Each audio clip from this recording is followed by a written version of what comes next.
Hello दोस्तों, मैं हूं एजुकेटर शुभम पांचाल। स्वागत है आप सभी का स्टडी फॉर सिविल सर्विसेज में। स्टडी फॉर सिविल सर्विसेज लेकर आए हैं झारखंड लोक सेवा आयोग की प्रारंभिक परीक्षा में विगत वर्षों में पूछे गए प्रश्नों का संग्रह, जिसमें हम देखने वाले हैं 2003 से लेकर 2016 तक जो झारखंड लोक सेवा आयोग की प्रारंभिक परीक्षा में जो प्रश्न उत्तर आए हैं उनको हम यहाँ पर डिटेल्स में आपको समझाएंगे। तो आप बने रहिए स्टडी फॉर सिविल सर्विसेज के साथ। आज हम जो पार्ट शुरू करने वाले हैं वह है आज आपका 2003 का प्रारंभिक पेपर, जिसके हम कुछ क्वेश्चंस को यहाँ पर डिटेल्स में आपको बताएंगे। यह सीरीज मुख्य रूप से झारखंड लोक सेवा आयोग की प्रारंभिक परीक्षा हेतु चलाई जा रही है, तो इस सीरीज को आप पूर्ण रूप से जरूर देखिए। तो जल्दी से चलते हैं और वीडियो को शुरू करते हैं। वीडियो को शुरू करने के पूर्व मैं आपसे कुछ इन्फॉर्मेशन शेयर करना चाहूँगा। हमारे द्वारा कुछ पेड कोर्सेज चलाए जा रहे हैं जो all civil service examinations for UPSC and other state PCSC, MPPSC, UPPCS एवं बीपीएससी के आप प्रारंभिक एवं मुख्य परीक्षा की हमसे जुड़कर तैयारी कर सकते हैं। यदि आप हमारे पेड कोर्सेज को ज्वाइन करना चाहते हैं तो आप दिए गए नंबर 9696066089, 8564880530 पर फ़ोन या व्हाट्सअप कर आप हमसे संपर्क कर सकते हैं। साथ ही आप हमारा फ्री टेलीग्राम ग्रुप ज्वाइन जरूर कीजिए। सर्च कीजिए @स्टडी फॉर सिविल सर्विसेज और बने रहिए हमारे साथ। तो चलिए वीडियो को शुरू करते हैं। क्वेश्चन नंबर 1 है आपका, योजना आयोग के विषय में क्या सत्य नहीं है। देखिए, आपको बताना है कि योजना आयोग के विषय में यहाँ पर क्या सत्य नहीं है। तो पहला होता है इसका अध्यक्ष प्रधानमंत्री होता है। यस, बिल्कुल राइट है। यह एक अतिरिक्त संवैधानिक निकाय है, यह भी बिल्कुल सही है। कृष्ण चंद्र पंत अभी इसके उपाध्यक्ष हैं। देखिए, 2003 के अकॉर्डिंग यह सही था, परंतु यदि हम वर्तमान की बात करें तो वर्तमान में है आपके राजीव कुमार। ध्यान रखिएगा, वर्तमान में इसके उपाध्यक्ष कौन है? आपके राजीव कुमार। वर्तमान में इसको किस नाम से जाना जाता है? इसको जाना जाता है नीति आयोग के नाम से। तो क्वेश्चन था कि योजना आयोग में इसमें से कौन सा गलत दे रखा है, तो वह गलत दे रखा है आपका कौन सा? 3rd नंबर का, अर्थात इसका प्रावधान संविधान में है। देखिए, योजना आयोग की जो स्थापना हुई थी वह मंत्रिमंडल के एक प्रस्ताव द्वारा मार्च 1950 में हुई थी। ध्यान रखिएगा, और भारतीय संविधान में इसका कोई भी उल्लेख नहीं है। आप सभी को ज्ञात होगा कि इसका अध्यक्ष प्रधानमंत्री होता है और इसका एक उपाध्यक्ष होता है, और इनके यदि हम बात करें तो इनका कोई कार्यकाल निश्चित नहीं होता, परंतु प्रधानमंत्री समय के उपरांत मतलब मान के चलिए यदि प्रधानमंत्री है तो पद के अकॉर्डिंग वह नीति आयोग के अध्यक्ष रहते हैं। तो ये आपको चीज़ याद होना चाहिए, कौन सी?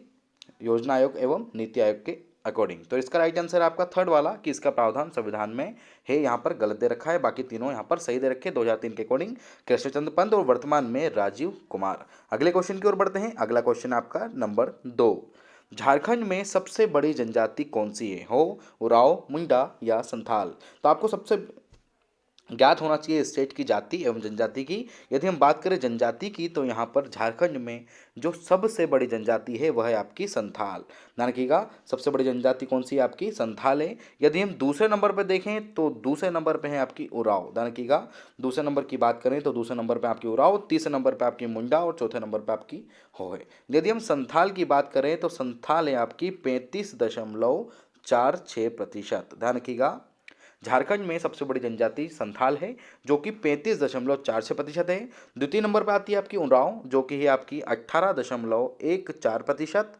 ध्यान रखिएगा। 3rd पे आती है आपकी मुंडा। मुंडा की यदि हम बात करूँ तो मुंडा है आपकी 12.16%। और लास्ट आती है आपकी हो, जिसकी बात करते हैं तो 7.62% आपकी जनजाति के यहाँ पर बता दिया गया है। तो आपको ये याद होना चाहिए स्टेट की जनजाति एवं जातियों के बारे में। तो क्वेश्चन था कि झारखंड में सबसे बड़ी जनजाति कौन सी है, तो वह है आपकी संथाल। अगले क्वेश्चन की ओर बढ़ते हैं। क्वेश्चन नंबर आपका 3, इनमें से कौन सी जनजाति झारखंड के अलावा और कहीं नहीं पाई जाती है? बिरहोर, मुंडा, उरांव या संथाल। तो यदि हम बात करें तो बिरहोर पाई जाती है, उरांव भी पाई जाती है, संथाल भी पाई जाती है, परंतु यदि बात करें मुंडा जनजाति की, इसका राइट आंसर है आपका वैसे मुंडा। यदि मुंडा जनजाति की बात करें तो मुंडा जनजाति का जो अस्तित्व है वो सिर्फ आपको वर्तमान में झारखंड में ही देखने को मिलता है।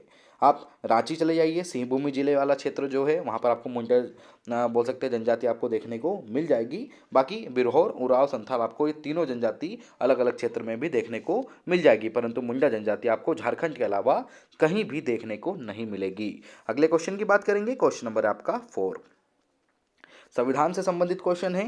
राज्यपाल का वेतन किस पर भारित होता है? देश की संचित निधि पर, राज्य की संचित निधि पर, देश की आकस्मिक या राज्य की आकस्मिक। तो आपको याद होगा कि राज्य का राज्यपाल का वेतन भी राज्य सरकार देगी, अर्थात इसका राइट आंसर होगा द्वितीय। सेकेंड वाला इसका बिल्कुल राइट आंसर है कि राज्य की संचित निधि पर इसके वेतन भत्ते होते हैं। देखिए भारतीय संविधान के अनुच्छेद की बात करें तो अनुच्छेद आपका 202, ध्यान रखिएगा अनुच्छेद 202 का खंड है आपका 3। तो आर्टिकल 202 के खंड 3 में बताया गया है कि जो राज्यपाल है उसके जो वेतन भत्ते हैं वो राज्य की कौन से दिए जाएंगे, राज्य की संचित निधि से दिए जाएंगे उसके लिए। और राज्य के पास भी ध्यान रखिएगा राज्यपाल के पास अलग अलग पावर्स भी होती हैं। एक राज्यपाल का खुद का एक 267 का जो खंड 2 है उसमें भी एक कंटीजेंसी फंड बताया गया है, तो वो भी पढ़ लीजिएगा। परंतु क्वेश्चन ये है कि राज्यपाल का वेतन किस पर भारित होता है, तो वह होता है आपका राज्य की संचित निधि पर। अगले क्वेश्चन की बात करेंगे, क्वेश्चन नंबर आपका 5। झारखंड में अभ्रक का सबसे अधिक उत्पादन होता है, स्थानीय भाषा में उसे क्या कहते हैं। देखिए आप सभी को ज्ञात होगा कि अभ्रक के स्थान पर प्रथम स्थान यदि बात की जाए तो अभ्रक के प्रथम स्थान पर कौन सा स्टेट आता है, तो आप सभी को ज्ञात हो गया होगा झारखंड। और यदि हम झारखंड में बात करें कि इसका दूसरा नाम क्या है, तो वह है आपका रूबी। इसका सही उत्तर क्या है आपका रूबी। ध्यान रखिएगा यदि हम रूबी वेराइटी के अभ्रक की बात करें तो रूबी वेराइटी का जो अभ्रक है उसके उत्पादन में भारत में प्रथम स्थान है, ध्यान रखिएगा। और झारखंड तो है ही सही वैसे। और अभ्रक की थोड़ी और डिटेल्ड में यदि आपको दूं तो अभ्रक ताप का सुचालक होता है, ध्यान रखिएगा अभ्रक ताप का क्या होता है, सुचालक। किसका होता है, ताप का।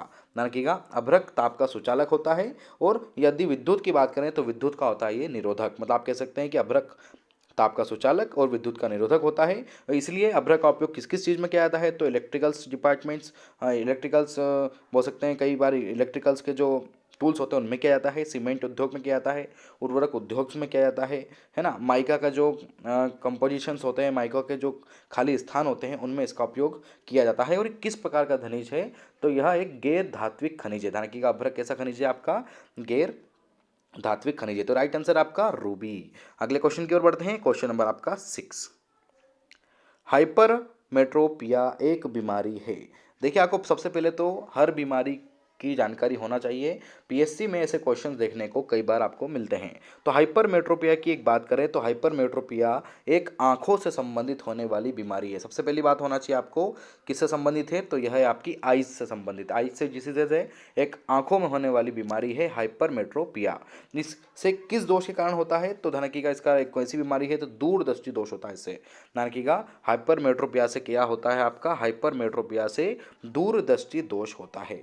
जिसके कारण क्या होता है कि आंखें दूर की वस्तु देख सकती है परंतु निकट की वस्तु देखने में उसको कमी आ रही है। मतलब दूर का तो अच्छा दिख रहा है परंतु पास का कम दिख रहा है। मतलब जो नज़दीक की वस्तु का प्रतिबिंब है वो रेटिना के पीछे बन रहा है, इसलिए जो नज़दीक की वस्तु होती है वह उसको दिखाई कम देती है। इसलिए फिर इसमें अच्छा एक दूरदृष्टि दोष का अगर क्वेश्चन आ जाता है किस लेंस का उपयोग किया जाता है, तो मैं भी आपको बता देता हूँ कि यदि दूरदृष्टि दोष को यदि दूर करना है तो वहाँ पर उत्तल लेंस का उपयोग किया जाता है। कौन से लेंस का उपयोग किया जाता है, उत्तल लेंस का उपयोग किया जाता है। तो एक क्वेश्चन में हमारे कितने क्वेश्चन बनते हैं आप इसको जरूर देखिएगा। तो हाइपरमेट्रोपिया कैसी बीमारी है, तो हाइपरमेट्रोपिया एक आंखों से संबंधित दूरदृष्टि दोष से संबंधित बीमारी है। अगले क्वेश्चन की बात करेंगे, क्वेश्चन नंबर आपका 7। देवघर में शिव मंदिर का निर्माण किसने करवाया था, पूरणमल ने, चंद्रगुप्त द्वितीय ने, धर्मपाल ने या लक्ष्मण सेन ने।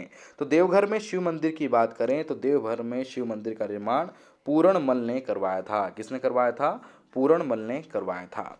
देखिए देवघर एक शक्तिपीठ भी है और 12 ज्योतिर्लिंगों में से एक ज्योतिर्लिंग अगर आप कहेंगे तो यह भी है। इसका वर्तमान में यदि हम नाम देखें तो बाबा बैजनाथ धाम भी इसको कहा जाता है, ध्यान रखिएगा। और बाबा बैजनाथ नाम धाम के नाम से बहुत अधिक प्रसिद्ध ही है देवघर। और इसकी निर्माण पूरणमल ने करवाया था। पूरणमल एक आमेर का शासक था, 1527 से 1534 तक रहा है। और यह बुंदेल आपका जो आपका झारखंड है उसमें इसके इतिहास में यदि हम देखें, झारखंड के ऐतिहासिक में देखें तो पूरणमल के बारे में कई प्रकार की अवधारणाएं दी गई हैं। तो देवघर में शिव मंदिर का निर्माण किसने करवाया था, वह करवाया था आपका पूरणमल ने। क्वेश्चन नंबर 8 की बात करेंगे, क्वेश्चन नंबर आपका 8 है कि विश्व कप 2003 में सबसे अधिक विकेट लेने वाला खिलाड़ी कौन सा था, तो आपको सभी को ज्ञात होगा चमिंडा वास था। ये करंट का क्वेश्चन हो गया है, इसके लिए क्षमा चाहेंगे। अगले क्वेश्चन की बात करेंगे, क्वेश्चन नंबर आपका 9। हड़प्पा सभ्यता के पतन का प्रमुख कारण क्या था। देखिए हड़प्पा सभ्यता की बात की जाए तो हड़प्पा सभ्यता के उद्भव के साथ साथ उसके पतन का भी एक प्रमुख कारण तो कोई भी नहीं बता चुका है, परंतु कई प्रकार की अवधारणाएं दी गई हैं, उनके अकॉर्डिंग हम देख लेते हैं। बाढ़, आर्यों का आक्रमण, प्रशासनिक संरचना का अभाव, या इस विषय में अभी तक जानकारी अधूरी है। तो राइट आंसर क्या है आपका 4 वाला, कि इस विषय में अभी तक जानकारी अधूरी नहीं है। अलग अलग वैज्ञानिकों का मत है कि ब्रह्म आक्रमण के कारण यह विलुप्त हुआ, जलवायु परिवर्तन के कारण इतनी बड़ी सभ्यता विलुप्त हुई, या भूतात्विक परिवर्तन, या बाढ़ एवं अन्य प्राकृतिक आपदाएं, या प्रशासनिक शिथिलता, या विदेशी व्यापार में अवरोध। ये सभी अलग अलग उल्लेख दिए गए हैं। तो हम कह सकते हैं कि इस विषय में अभी तक ऐसी कोई सी भी जानकारी प्राप्त नहीं हुई है जिसमें हम हड़प्पा सभ्यता के पतन का एक वास्तविक जटिल बोल सकते हैं उदाहरण या कारण दे सकें। अगले क्वेश्चन की बात करेंगे, क्वेश्चन नंबर आपका 10। तानसेन किसके दरबार में कवि थे, या तानसेन किसके दरबार में थे? तो आप सभी को ज्ञात होगा, इसका राइट आंसर है आपका अकबर। ध्यान रखिएगा, यदि हम अकबर के 9 रत्नों की बात करें तो अकबर के 9 रत्नों में एक रत्न थे आपके तानसेन। ध्यान रखिएगा, यह अकबर के दरबार में ध्रुपद गायन शैली के प्रमुख गायन हुआ करते थे। ध्यान रखिएगा, ध्रुपद गायन शैली के प्रमुख गायक कलाकार थे। और तानसेन अकबर के दरबार में आने के पूर्व कहाँ थे? तो वे थे आपके रीवा के जो महाराज थे रामचंद्र। ध्यान रखिएगा, रीवा के जो महाराज रामचंद्र थे उनके राजाश्रम में थे। तो राजा रामचंद्र से तानसेन ने मांग की थी और राजा ने संघर्ष स्वीकार कर लिया, और अकबर ने ही तानसेन को अपने 9 रत्नों में शामिल किया और एक उपाधि भी प्रदान की थी जिसका नाम था कंठाभरण वाली विलास। ध्यान रखिएगा, उपाधि का नाम क्या था? कंठाभरण वाली विलास, ये उपाधि उनको दी थी। तो ये चीज़ आपको जानकारी होना चाहिए। तो अगला क्वेश्चन की बात करेंगे, क्वेश्चन नंबर आपका 11। दिल्ली की पहली महिला सुल्तान कौन थी? रजिया सुल्तान, नूरजहां, चांद बीबी, या बेगम हजरत महल? तो आप सभी को ज्ञात होगा कि दिल्ली की पहली महिला सुल्तान थी आपकी रजिया सुल्तान, जो कि 1236 से 1240 के शासनकाल में रही है। और यह किसकी पुत्री थी? तो आप सभी को ज्ञात होगा, इल्तुतमिश। ध्यान रखिएगा, किसकी पुत्री थी? यह इल्तुतमिश की पुत्री थी, और इल्तुतमिश ने ही इसे अपना उत्तराधिकारी घोषित किया था। और ध्यान रखिएगा, रजिया के काल में अगर हम थोड़ी डिटेल की बात करें तो रजिया के काल में राजतंत्र के लिए तुर्क और अमीरों के बीच में बहुत बड़ा संघर्ष प्रारंभ हुआ था, और इसका विरोध अमीरों ने किया, परंतु दिल्ली की जनता ने इसको सहयोग से रजिया सल्तनत की गद्दी प्राप्त करने में सफल हो गई थी। और रजिया के यदि कार्यों की बात करें तो जैसे पर्दा प्रथा का उन्होंने परित्याग किया, पुरुषों के समान उन्होंने कोट पहना, टोपी धारण करी, ऐसी चीज़ आपको याद होना चाहिए। तो दिल्ली की पहली महिला सुल्तान कौन थी? रजिया सुल्तान। देखिए, रजिया सुल्तान के बारे में आपको छोटी सी जानकारी देना चाहूँगा मैं। एक कोटेशन था एल्फिस्टन का, कि यदि रजिया स्त्री न होती तो उसका नाम भारत के महान मुस्लिम शासकों में लिया जाता। इतना बहुत जरूर याद रखिएगा। तो दिल्ली की पहली महिला सुल्तान कौन थी? तो वह थी आपकी रजिया सुल्तान।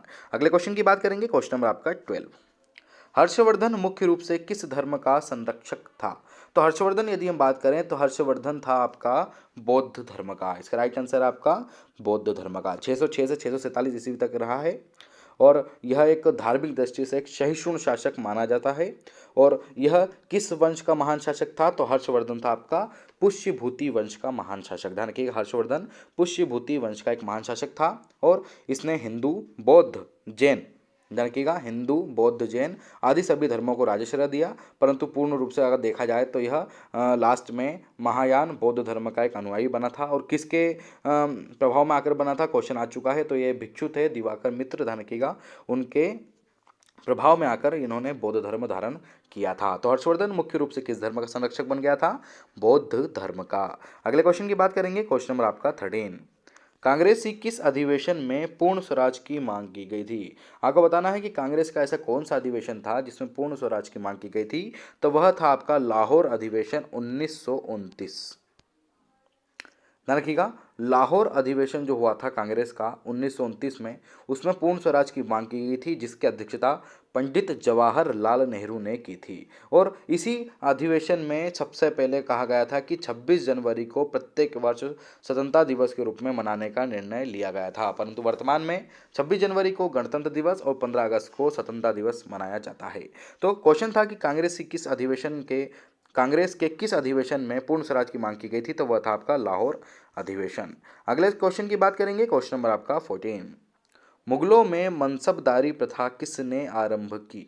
यदि हम मुगलों के मनसबदारी प्रथा की बात करें तो मनसबदारी प्रथा आपकी शुरू की थी अकबर ने।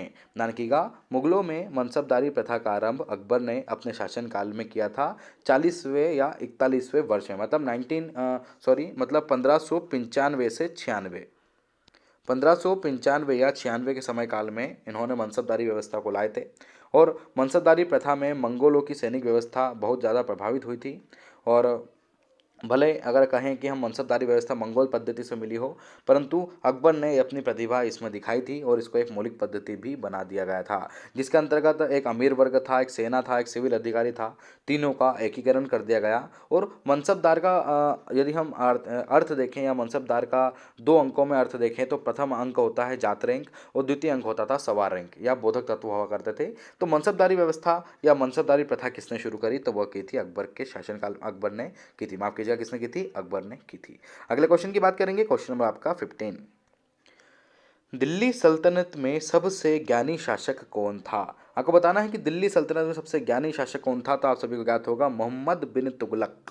बिल्कुल, दिल्ली सल्तनत के शासकों की बात की जाए तो मोहम्मद बिन तुगलक एक सर्वाधिक विलक्षण व्यक्तित्व वाला एक सुल्तान था। इन्होंने अरबी फांस ये मतलब आप कह सकते हैं कि जो मोहम्मद बिन तुगलक हैं, यह अरबी और फारसी जो थी उसके महान विद्वान थे। और इसी के साथ साथ इन्होंने दर्शन शास्त्र, गणित शास्त्र, खगोल शास्त्र, चिकित्सा विज्ञान, तर्कशास्त्र में भी इनका अधिक से अधिक ज्ञान था। इसलिए आप कह सकते हैं कि दिल्ली सल्तनत में सबसे ज्ञानी शासक मोहम्मद बिन तुगलक था। अगले क्वेश्चन की बात करेंगे, क्वेश्चन नंबर आपका 16। बोधिसत्व किन्हें कहा गया है? आपको बताना है कि बोधिसत्व किसे कहा गया है। तो आप सभी को ज्ञात होगा, गौतम बुद्ध को कहा गया है। किसको कहा गया है? बोधिसत्व तो आपका गौतम बुद्ध को कहा गया है। ऐसे व्यक्ति जो मुक्ति के बाद भी मानव जाति के उद्धार के लिए प्रयत्नशील रहते हैं, उन सभी को क्या कहा जाता है? बोधिसत्व कहा जाता है। ध्यान रखिएगा, ऐसे व्यक्ति जो मुक्ति के बाद भी मानव जाति के उद्धार के लिए आगे बढ़ रहे हैं, प्रयत्नशील रहे हैं, उन्हें बोधिसत्व कहा जाता है। तो इनमें किसको कहा गया था? गौतम बुद्ध जी को बोधिसत्व कहा गया था।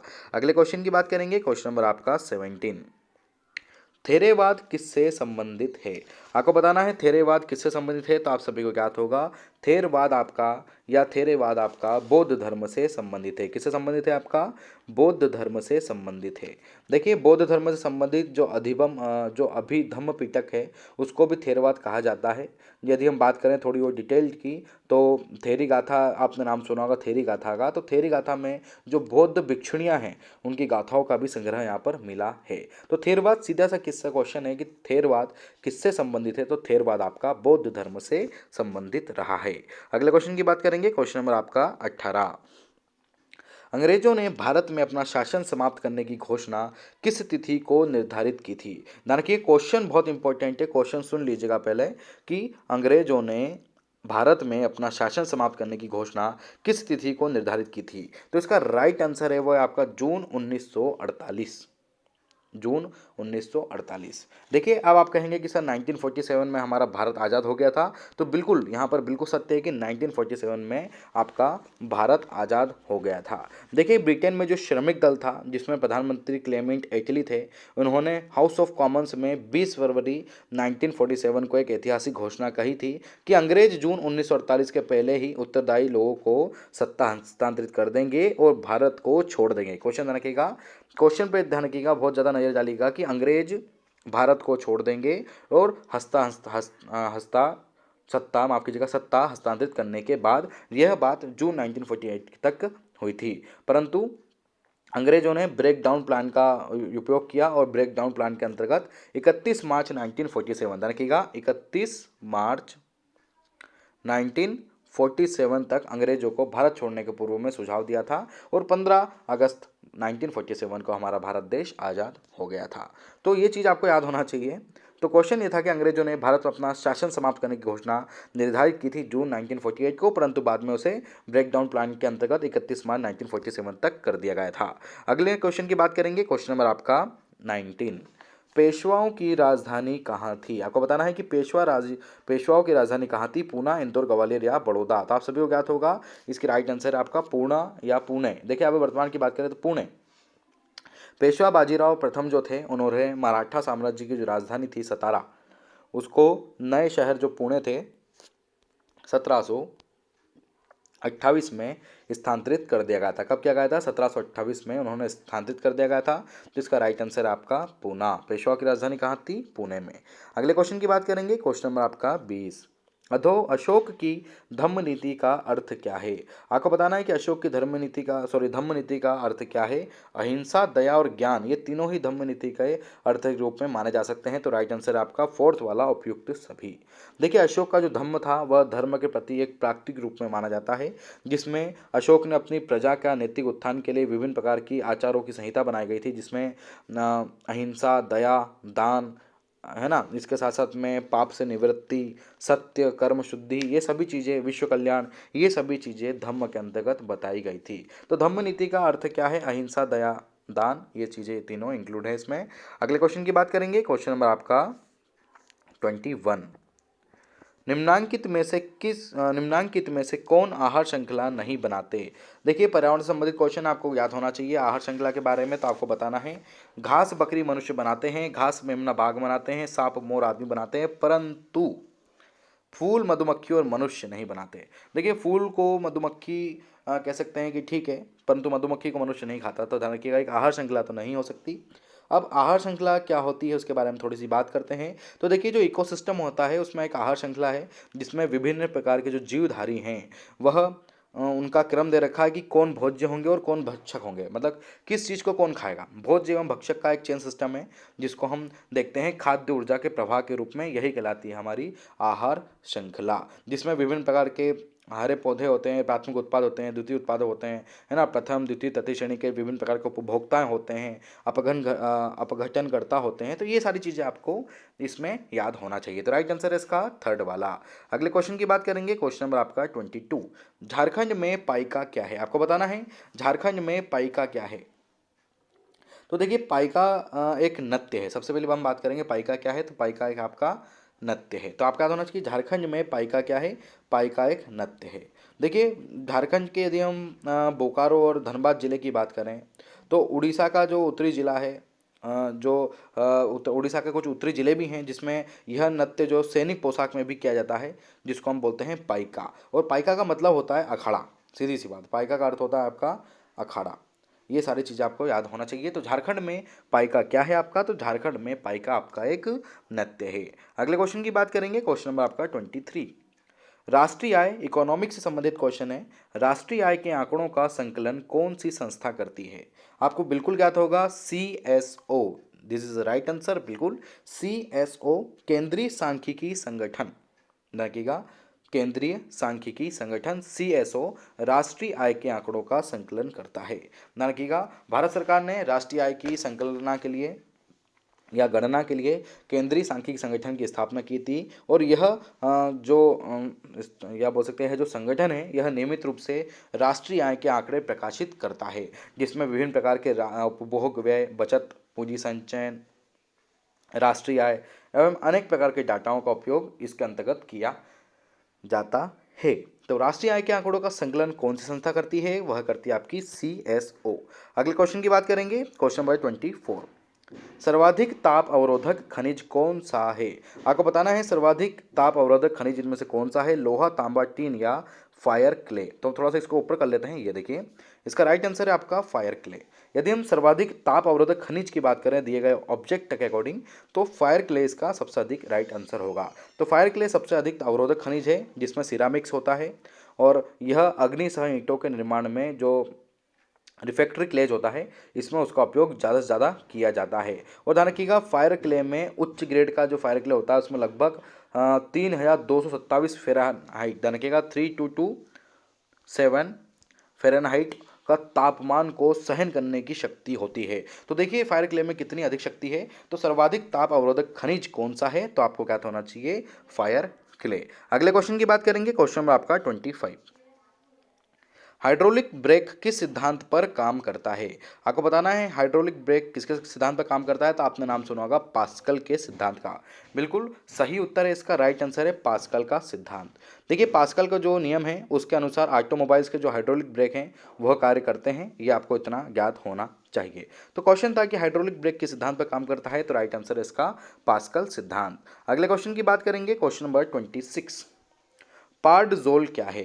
देखिए पार्डजोल क्या है, एक शंकुधारी वन की मिट्टी है। ध्यान रखिएगा, जो कोणधारी वन होते हैं या शंकुधारी वन होते हैं इस टाइप के, ध्यान रखिएगा, उसमें पाई जाने वाली मिट्टी है आपकी पार्डजोल। तो राइट आंसर होगा थर्ड वाला, शंकुधारी वन की मिट्टी है।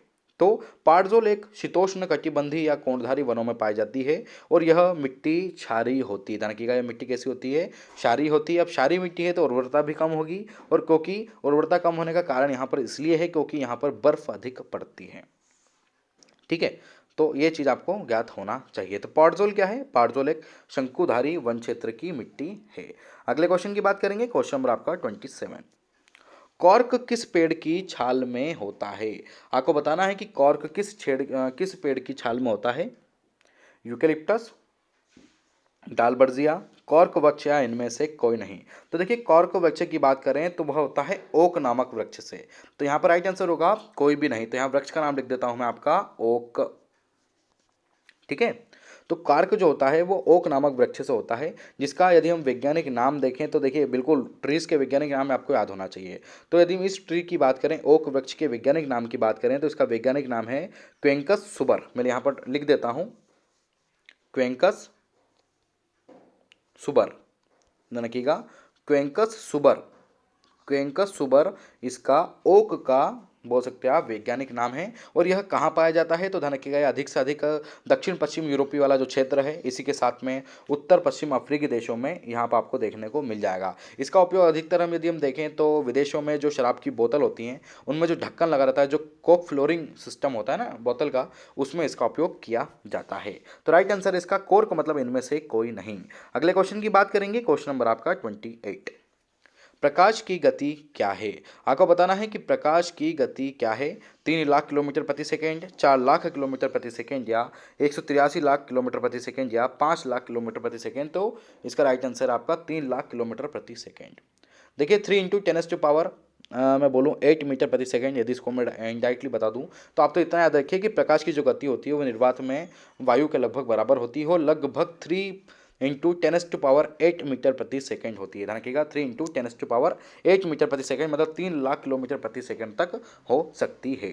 अगले क्वेश्चन की ओर बढ़ते हैं, क्वेश्चन नंबर आपका 29। निम्नलिखित में से कौन सा रासायनिक प्रक्रिया नहीं है? आपको बताना है कि इनमें से कौन सी ऐसी जो रासायनिक प्रक्रिया नहीं है। बॉन्डिंग, हाइड्रोलाइसिस, ऑक्सीडेशन या रिडक्शन। तो देखिए इसका जो राइट आंसर है वो होगा मेरे हिसाब से बॉन्डिंग। बिल्कुल राइट आंसर इसका बॉन्डिंग। बॉन्डिंग एक रासायनिक प्रक्रिया नहीं है, बाकी हाइड्रोलाइसिस, ऑक्सीडेशन और रिडक्शन ये तीनों जो प्रक्रिया हैं वह एक रासायनिक प्रक्रिया हैं। ठीक है, एक केमिकल रिएक्शन है, परंतु बॉन्डिंग एक केमिकल रिएक्शन नहीं होता है। बॉन्डिंग जो होता है फिजिक्स से संबंधित है या भौतिक से संबंधित है। ध्यान रखिएगा, एक बोल सकते हैं इसको आप भौतिक प्रक्रिया। बॉन्डिंग एक कैसी आपकी भौतिक प्रक्रिया है, परंतु हाइड्रोलिसिस, ऑक्सीडेशन और रिडक्शन ये तीनों की तीनों आपकी एक रासायनिक प्रक्रिया हैं। अगले क्वेश्चन की बात करेंगे, क्वेश्चन नंबर आपका 30। छापा खाना, बिल्कुल छापे खाने में इस्तेमाल की जाने वाली स्याही कौन सी है? एसिटिलीन, मीथेन या कार्बन टेट्राक्लोराइड या बेंजीन। केमिस्ट्री संबंधित क्वेश्चन है, तो राइट आंसर होगा इसका आपका मीथेन। देखिए मैं ये नहीं कह रहा हूँ कि छापा खाने में मीथेन से शाही बना मतलब मीथेन एक शाही का काम करती नहीं। देखिए जो मीथेन का अपघटक होते हैं उससे शाही प्राप्त होती है छपाई खाने में, सीधी सी बात है। तो छपाई में प्रयोग की जाने वाली जो शाही होती है वो मीथेन के अपघटन से प्राप्त होती है। मीथेन के सूत्र की बात करें तो CH4 इसका सूत्र होता है, और जब CH4 को 100 डिग्री सेल्सियस के तापमान पर जलाया जाता है तो उससे बनता है कार्बन ब्लैक, और कार्बन ब्लैक के कारण एक स्याही बनती है और उसका उपयोग छाप खाने में किया जाता है। तो ध्यान रखिएगा, राइट आंसर है इसका आपका मीथेन। अगले क्वेश्चन की बात करेंगे, क्वेश्चन नंबर आपका 31। झारखंड की अधिकतर जनजातियां किस प्रजाति की हैं? आपको बताना है कि झारखंड की अधिकतर जनजातियां किस प्रजाति की हैं। प्रोटो ऑस्ट्रेलाइट, ऑस्ट्रेलाइट, मंगोलाइड या इनमें से कोई भी नहीं। तो आप सभी को ज्ञात होगा इसका राइट आंसर आपका प्रोटो ऑस्ट्रेलाइट। ध्यान रखिएगा, सही उत्तर क्या है इसका आपका प्रोटो ऑस्ट्रेलाइट। देखिए हम झारखंड की अधिकतर जनजातियों की बात करें जैसे संथाल, मुंडा, उरांव, खोंड, खरिया, भूमिज हो या बिरहोर, ये सभी के सभी प्रोटो ऑस्ट्रेलाइड प्रजाति से संबंधित है। इनका रंग काला अथवा गहरा भूरा होता है, सिर लंबा होता है, चौड़ी छोटी दबी नाक होती है, हल्के घुंघराले बाल होते हैं और यह अधिकतर बी पॉजिटिव या बी रक्त समूह के होते हैं और ऑस्ट्रिक भाषा के परिवार के होते हैं, मुंडा भाषा बोलना जानते हैं। तो ये सभी के सभी प्रोटो ऑस्ट्रेलाइड प्रजाति के झारखंड में आपको देखने को जनजातियां मिल जाएगी। तो सही उत्तर है आपका प्रोटो ऑस्ट्रेलाइड। अगले क्वेश्चन की बात करेंगे, क्वेश्चन नंबर आपका 32। निम्नांकित में से फ्री ट्रेड जोन कौन सा है? आपको बताना है फ्री ट्रेड जोन कौन सा है, तो वह है आपका कांडला गुजरात। बिल्कुल राइट आंसर है, फ्री ट्रेड जोन आपका कांडला गुजरात है। देखिए फ्री ट्रेड जोन क्या होता है, ये एक विशेष रूप से बनाया गया ऐसा क्षेत्र होता है जहाँ पर उत्पाद का प्रसंस्करण, उनके टैक्स मतलब कर, विभिन्न शुल्कों व सुनिश्चित नियमों के बिना पारगमन किया जाता है। मतलब यहाँ पर आप इंपोर्ट एक्सपोर्ट के लिए जो टैक्सेस लगते हैं उत्पादों के प्रसंस्करण के लिए, ध्यान रखिएगा उत्पाद के प्रसंस्करण के लिए, माफ कीजिएगा इंपोर्ट एक्सपोर्ट के लिए नहीं, उत्पाद के प्रसंस्करण के लिए जो टैक्स लगता है वो यहाँ पर टैक्स फ्री होता है और यह क्षेत्र देश की सीमा शुल्क के प्रदेश के बाहर माने जाते हैं। और कांडला, ध्यान रखिएगा जो गुजरात का कांडला वाला क्षेत्र है वह फ्री ट्रेड जोन के अंतर्गत आता है। तो राइट आंसर है इसका आपका कांडला। नेक्स्ट क्वेश्चन की बात करेंगे, क्वेश्चन नंबर आपका 33 संविधान से संबंधित है। संविधान सभा का संवैधानिक सलाहकार कौन था? तो आप सभी को ज्ञात होगा संविधान का संवैधानिक सलाहकार थे आपके बी.एन. राव। ये है इसका राइट आंसर, बी.एन. राव। देखिए 11 दिसंबर 1946 की जो बैठक हुई थी उसमें समितियां और उप समितियों के आधार पर संविधान सभा की अध्यक्षता की सहायता के लिए सर बेनेगल एन राव, जिनको कहा जाता है बी.एन. राव, को संविधान सलाहकार नियुक्त किया गया था। और ध्यान रखिएगा ये आपको याद होना चाहिए, बी.एन. राव को संवैधानिक सलाहकार नियुक्त किया गया था। यदि हम बी.आर. अम्बेडकर बाबा साहब की बात करें तो प्रारूप समिति का गठन इन्होंने किया था, आपको याद होना चाहिए। और ए के अय्यर साहब की बात करें तो ए के अय्यर साहब थे आपके प्रारूप समिति के बोल सकते हैं कि एक सदस्य रह चुके हैं। ये सारी चीज़ें याद होना चाहिए। परंतु संविधान सभा का संवैधानिक सलाहकार कौन था, तो वह थे आपके बी.एन. राव। ध्यान रखिए कौन था आपके बी.एन. राव संविधान सभा के संवैधानिक सलाहकार थे। अगले क्वेश्चन की बात करेंगे, क्वेश्चन नंबर 34। लेजर का विस्तारित रूप क्या है, आपको ज्ञात होना चाहिए लेजर का विस्तारित रूप। इसका राइट आंसर होगा आपका फर्स्ट वाला, light amplification by stimulated emission of radiation. ध्यान रखिएगा light amplification by stimulated emissions of radiation आपका लेज़र का फुल नाम होगा। इसका मतलब लेज़र का मतलब होता है कि भैया विकिरण उद्दीपन द्वारा प्रकाश का प्रवर्धन, विकिरण उद्दीपन द्वारा प्रकाश का प्रवर्धन होता है। और लेज़र एक किरण होती है जिसमें 7 प्रकार का रंग होते हैं। और लेज़र की खोज किसने की थी, तो आपको मैं बता देता हूँ कि लेज़र की जो खोज थी वो अमेरिका के एक वैज्ञानिक थे, उनका नाम था एच मेमन। ध्यान रखिएगा हेजज अनुसंधान प्रयोगशाला में काम करते थे और एच मेमन द्वारा 1960 में लेज़र की बोल सकते हैं आप खोज की गई थी। तो लेज़र की खोज 1960 में की गई थी एच मेमन द्वारा। इसका फुल नाम है आपका light amplification by stimulated emissions of radiations, laser का विस्तारित रूप है। अगले क्वेश्चन की बात करेंगे, क्वेश्चन नंबर आपका 35। रक्त प्लाज्मा में एंटीबॉडी कौन बनाता है? तो आपको रक्त प्लाज्मा में एंटीबॉडी कौन बनाते हैं, तो वो बनाते हैं आपके लिम्फोसाइट्स। बिल्कुल राइट आंसर है इसका सेकेंड वाला, कि रुधिर में प्लाज्मा के लिम्फोसाइट्स जो होते हैं वो एंटीबॉडी का निर्माण करते हैं। और यह छोटे श्वेत रुधाणु होते हैं और इनका जो केंद्रक होता है वो बड़ा होता है और गोल होता है, यानी कि इनका जो केंद्रक बड़ा एवं गोल होता है। तो रक्त प्लाज्मा में जो एंटीबॉडीज बनाते हैं, एंटीबॉडी बनाते हैं, तो वो कौन बनाते हैं, आपका लिम्फोसाइट्स बनाते हैं। यदि हम इनमें रुधाणुओं की संख्या की बात करें तो रुधाणुओं की संख्या इसमें 20 से 25% होती है, ये आपको ज्ञात होना चाहिए। अगले क्वेश्चन की बात करेंगे, क्वेश्चन में आपका 36। निम्नांकित घटनाक्रमों को क्रम से लगाइए, Wavell plan, CR formula, cabinet mission या गांधी जिन्ना वार्ता।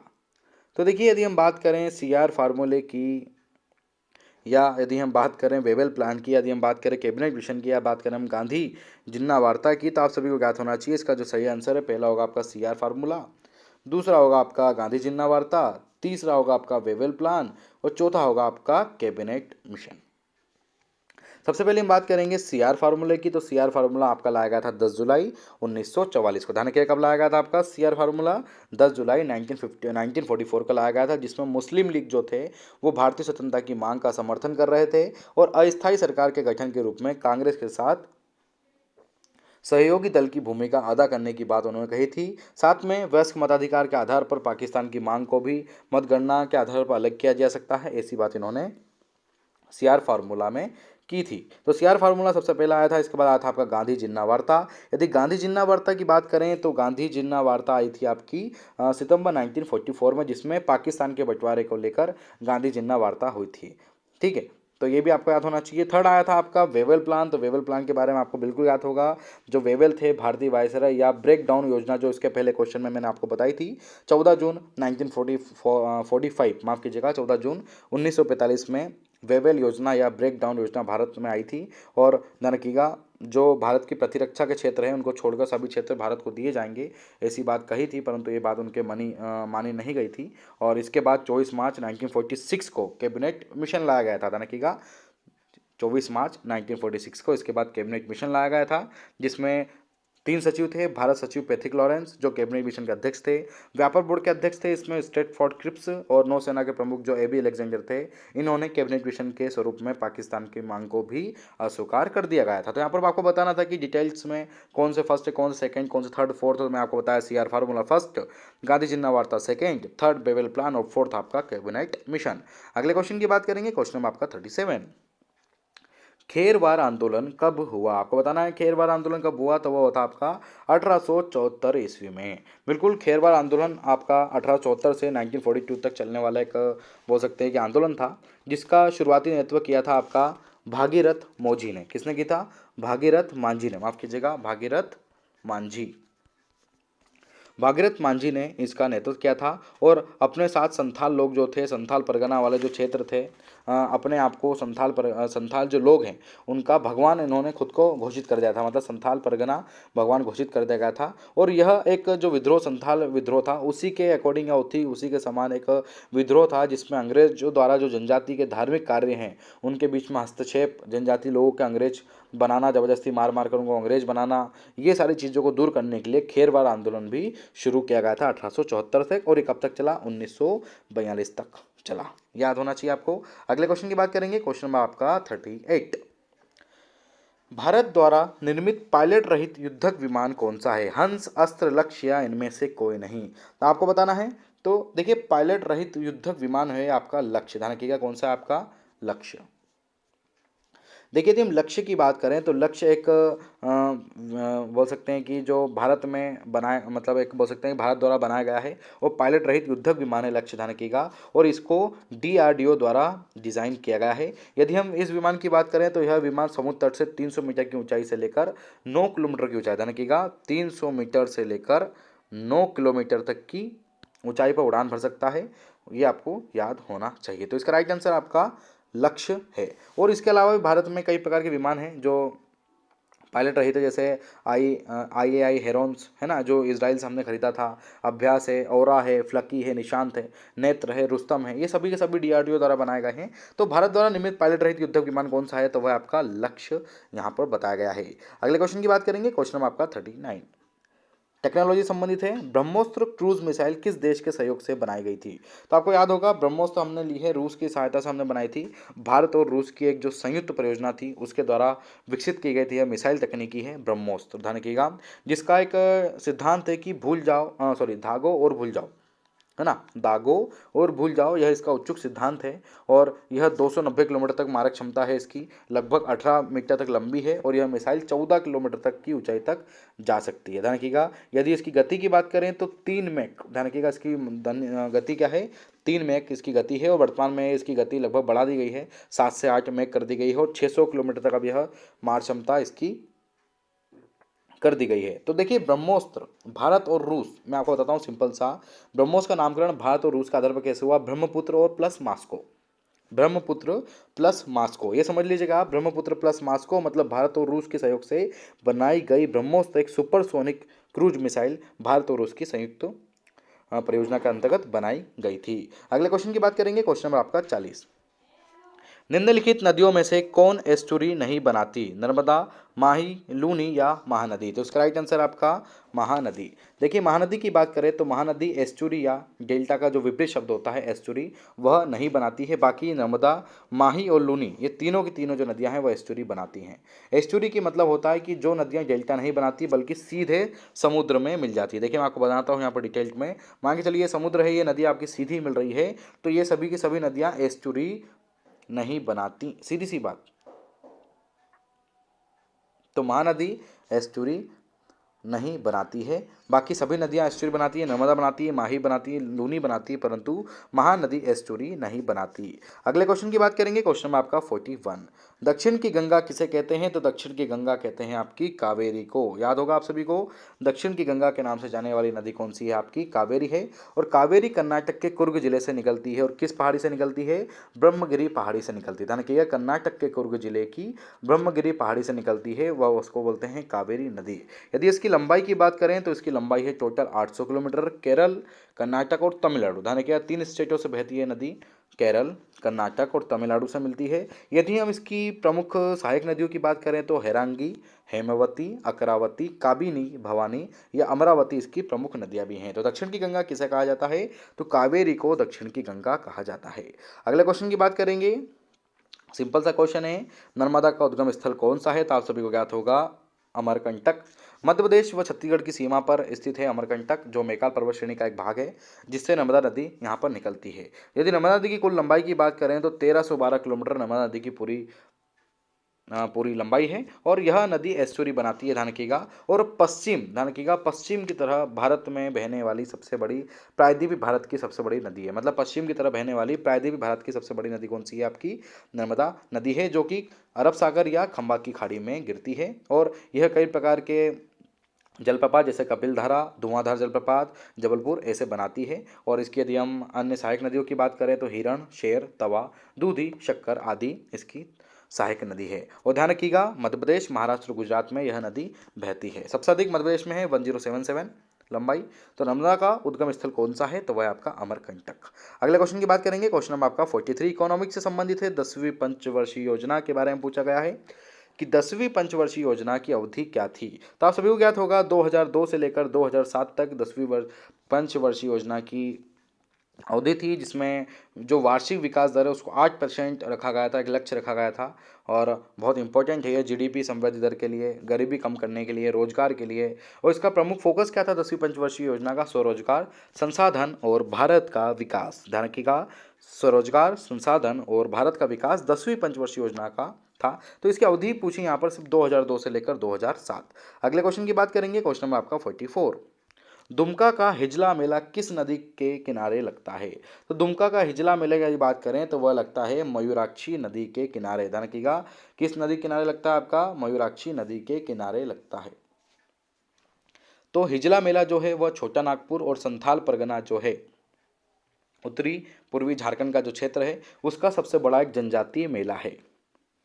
तो हिजला मेला सबसे बड़ा जनजातीय मेला है, जिससे यह मेला दुमका जिले से 3 किलोमीटर दूर जो मयूराक्षी नदी है उसके हिजला पहाड़ी का जो मध्य क्षेत्र है उस क्षेत्र में यह लगता है। और यह बोल सकते हैं कि फरवरी से मार्च के समय चलता है। और इस मेले की थोड़ी डिटेल की बात करें, इस मेले की हिस्ट्री की बात करें तो यह मेला लगभग 1890 से, ध्यान रखिएगा 1890, मैं यहाँ पर राइट कर देता हूँ, 1890 से अंग्रेजी जो उपायुक्त थे जॉन आर कास्टेयर्स, उन्होंने संथाल विद्रोह के आधार पर इस मेले को शुरू करने की घोषणा की थी 1855 से। 1856 के बाद यह जनजातियों गैर जनजातियों के बीच एक भाईचारा और एक सरकार की नीतियों के सामंजस्य को विकसित करने के लिए हिजला मेला शुरू किया गया था। तो क्वेश्चन ये था कि दुमका का हिजला मेला किस नदी किनारे लगता है? तो वह लगता है आपका मयूराक्षी नदी के किनारे। अगले क्वेश्चन की बात करेंगे, क्वेश्चन नंबर आपका 45। जवाहर रोजगार योजना को किस पंचवर्षीय योजना में शामिल किया गया था? तो वह किया गया था 7वीं पंचवर्षीय योजना। देखिए, जवाहर रोजगार योजना 1 अप्रैल 1989 1 अप्रैल 1990 में शुरू की गई थी। और यह 7वीं पंचवर्षीय योजना में शुरू की गई थी, जो कि राष्ट्रीय ग्रामीण रोजगार कार्यक्रम NREP, राष्ट्रीय ग्रामीण रोजगार कार्यक्रम NREP, और साथ में ग्रामीण भूमिहीन रोजगार गारंटी नियम RLEGP योजना का मिश्रण कहा जा सकता है। इन दोनों को, मतलब ये दोनों जो योजनाएं थी इनको मिश्रित करके जवाहर रोजगार योजना शुरू की गई थी, जिसमें जो पिछड़े जिले के जो BPL परिवार के लोग हैं इनको 90 से 100 दिनों तक का कार्य इनको दिया जाएगा। और झारखंड सरकार की सबसे बड़ी योजना रोजगार के अकॉर्डिंग जवाहर रोजगार योजना के रूप में यही शुरू हुई थी। अगले क्वेश्चन की बात करेंगे, क्वेश्चन नंबर आपका 46। बहुत सिंपल सा क्वेश्चन है, झारखंड का राजकीय फूल कौन सा है? तो आप सभी को ज्ञात होगा पलाश। और पलाश ही झारखंड का राजकीय पुष्प है। और राजकीय वृक्ष की बात करें तो राजकीय वृक्ष है आपका साल।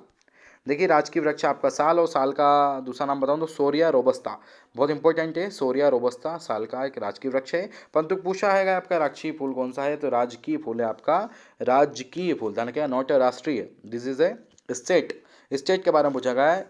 राजकीय, राजकीय फूल कौन सा आपका, पलाश। अगले क्वेश्चन की बात करेंगे, क्वेश्चन नंबर आपका 47। निम्नांकित में से किस यूरोपीय देश ने यूरो को अपनी मुद्रा बनाने से इनकार कर दिया था, तो वह था आपका ब्रिटेन। देखिए जो यूरोपीय संघ है उनके जो कई देश है उसमें अलग अलग जो यूरो है उसकी मुद्रा एक ही बताई गई है, परंतु जो ब्रिटेन था उसने स्वीकृति नहीं दी थी कि हम यूरो को अपनी मुद्रा मानेंगे नहीं। तो सीधी सी बात है, ये याद होना चाहिए कि 1 जनवरी 1999 से यूरो जो है वह मुद्रा प्रचलन में आया था, और यूरोपीय संघ के जितने भी देश हैं उन सभी की मुद्रा है, और परंतु ब्रिटेन ने इसको नहीं स्वीकारा था, याद होना चाहिए आपको। अगले क्वेश्चन की बात करेंगे, क्वेश्चन नंबर आपका 48। पुर्तगालियों ने गोवा को किस शासक से जीता था, तो देखिए पुर्तगालियों ने जो जीता था शासक से, वह था यूसुफ आदिल शाह, बिल्कुल राइट आंसर है। देखिए जो अल्बुकर्क है उनने अल्बुकर्क को भारत में पुर्तगाली साम्राज्य का वास्तविक संस्थापक माना जाता है। एक चीज़ तो आपको ये याद होना चाहिए, ठीक है। और अलबुर्क ने 1510 में जो बीजापुर के शासक थे आदिल शाह यूसुफ, उन्होंने गोवा को छीन लिया, और कालांतर में पुर्तगीज व्यापारिक केंद्र की राजधानी गोवा के रूप में बन गई थी। तो पुर्तगालियों ने गोवा को किस शासक से जीता था, यूसुफ आदिल शाह से जीता था। ध्यान रखिएगा, जो 1510 बीजापुर के जो शासक थे आदिल शाह यूसुफ, उन्होंने से जीता था। तो पुर्तगालियों ने किससे जीता था, यूसुफ आदिल शाह से गोवा को जीता था। अगले क्वेश्चन की बात करेंगे, क्वेश्चन नंबर आपका 49। भारतीय राष्ट्रीय कांग्रेस के प्रथम यूरोपीय अध्यक्ष कौन थे, तो आपको ज्ञात होना चाहिए कि प्रथम यूरोपीय जो अध्यक्ष थे वह थे आपके एनी बेसेंट। क्वेश्चन पर जरूर ध्यान दीजिएगा, क्या पूछ रहा है, तो वो पूछ रहा है प्रथम यूरोपीय अध्यक्ष एनी बेसेंट। देखिए कांग्रेस की अध्यक्षता करने वाली प्रथम और एकमात्र यूरोपीय महिला थी, ध्यान रखिएगा, एनी बेसेंट, और इन्होंने 1917 का जो कलकत्ता अधिवेशन है उसकी भी अध्यक्षता की थी। अब ऐसे ही क्वेश्चन अगर आ गया कि भारतीय राष्ट्रीय कांग्रेस के प्रथम अध्यक्ष कौन थे, तो वह थे आपके जॉर्ज यूल, ध्यान रखिएगा जॉर्ज यूल थे। 1888 में जो इलाहाबाद का कांग्रेस अधिवेशन हुआ था उसमें उन्होंने उनकी अध्यक्षता की थी। तो ध्यान रखिएगा प्रथम अंग्रेज अध्यक्ष कौन थे, जॉर्ज यूल थे, परंतु प्रथम यूरोपीय अध्यक्ष कौन थी, तो वह थी आपकी एनी बेसेंट, जो यूरोपीय महिला थी। ये आपको याद होना चाहिए। अगले क्वेश्चन और अंतिम क्वेश्चन की ओर बढ़ते हैं, क्वेश्चन नंबर आपका 50। संताल विद्रोह कब हुआ था, तो संथाल विद्रोह हुआ था 1855 से 1856 में। देखिए 1855 से 1856 में राजमहल हिल के जो संथाल लोग थे उन्होंने भूमि का जो टैक्स था, अधिकारियों के साथ में जो दुर्व्यवहार होता था, पुलिस का जो दमन था, जमींदारी व्यवस्था थी, जो साहूकारी व्यवस्था थी, जो वसूली हुआ करती थी, इन सभी के विरुद्ध उन्होंने विद्रोह किया था। तो 1855 से 1856 तक यह विद्रोह शुरू किया गया था, जिसका नेतृत्व 4 भाइयों ने किया था, जिसका नाम था मुर्मू भाई सिद्धू, कान्हू, चांद एवं भैरव ने किया था। और इसका उद्देश्य यही था कि जो गैर आदिवासी लोग हैं इनको किसी प्रकार से भगाया जाए और हम हमारी सत्ता को स्थापना करें, जिसमें कम से कम 15,000 संथालों का वध भी हुआ था। तो संथाल विद्रोह कब हुआ था, 1855 से 1856 में हुआ था। तो यह थे 2003 की प्रारंभिक परीक्षा में पूछे गए प्रश्नोत्तर। तो बने रहिए स्टडी फॉर सिविल सर्विसेज के साथ। जय हिंद, वंदे मातरम।